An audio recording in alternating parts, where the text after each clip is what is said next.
And so for me, my ex-husband, we were married for 13 years. He gave me permission to speak about this. So after being married for about 12 years, my husband, we had 4 kids together. By the way, never told him about the sexual abuse. Never. Okay. Wow. You're pretty close being married over a decade, having 4 kids together. Like, I was never going to tell anybody that. That was going to just die with me because it didn't matter. I was healed from it and it just like kind of didn't happen. Totally just total denial of it. Right. And so after 12 years of marriage, he comes to me and tells me, hey, he's bawling, he's breaking down. And he's like, I have been addicted to porn our entire marriage.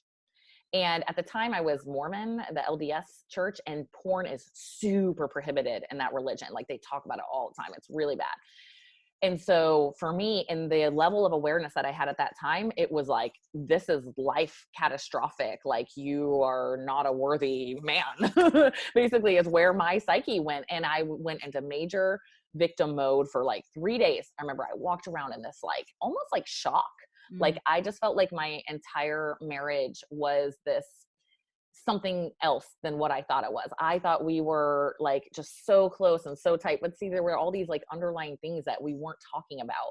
And so when all that came to a head, I took it personally, right? I hadn't read the 4 agreements yet. I hadn't done any personal development work. I didn't have the awareness. And so cognitively, I did what I think a lot of women and men do. And it was like, this is fine. It's all good.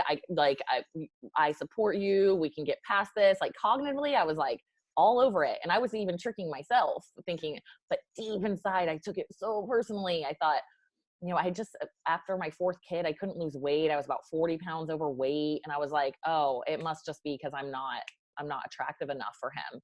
I was like, oh, I'm going to fix it. I'm going to get hotter than all those porn chicks. It was like really a thought that went through my head. I didn't even know what porn chicks looked like.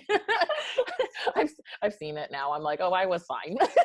But anyway, but at the time I was like, it was this very unhealthy driver. It was like, if I get thin enough and beautiful enough, then I'll be enough. Right.